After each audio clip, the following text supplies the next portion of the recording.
Another aspect and a good discussion to have with your veterinarian is what kind of things can I expect in the life of the dog? You know, each dog goes through different cycles. Some of them are common to all dogs. Others are specific for individual dogs. For example, when you've got a puppy, one of the biggest things that you tend to fight with the majority of the dogs is they are in the oral stage. So a lot of times they're eating things they shouldn't. Some dogs are much worse than others on that. But you need to be aware and you need to talk about maybe some things to prevent that. Now, a lot of things they eat probably aren't a big deal, but what we find, those dogs that eat a lot eventually eat something they shouldn't. I've seen dogs stopped up with a lot of stuffings from toys, the actual toys, paper towels, sticks. There's a whole gambit of things that we end up taking out of intestinal tracts that get stuck. So we need to make sure that we're very cautious and not let them get into things.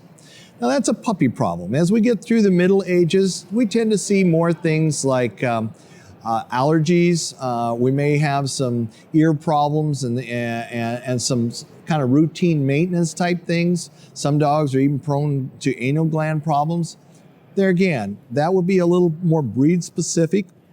Not every dog has all those problems. As they get older, we see very commonly that certain breeds of dogs have certain problems. Like, for example, I raise boxers. Most boxers, if they live long enough, are going to have a heart problem or they're going to be prone to cancers.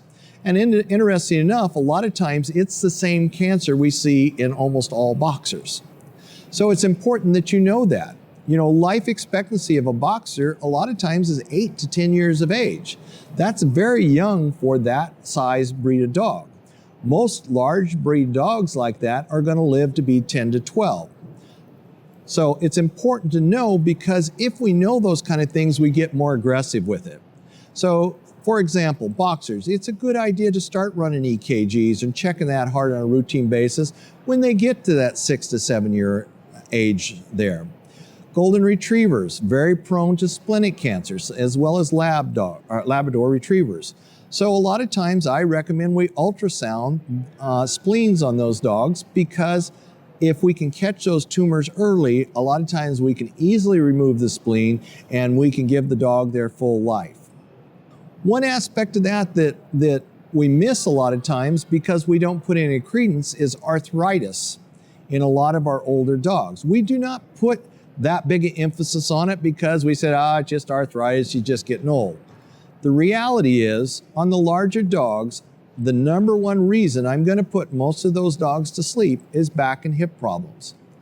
So in my opinion, that's something we need to take care of. And there's so many things that we can do at this point in our careers. Is we can take care of things dietarily. There's a lot of supplements out there. There's chiropractic medicine. There's laser therapy. There's a lot of supplements. There's just so much we can do that really should not be as big an issue as long as we're working on it constantly. I believe in some of the improvements we have, we should see as much as 3 to 4 years longer longevity in some of our dogs for the next generation than we're seeing presently. And that's because we made that much advance in it and we're catching it at a much earlier age.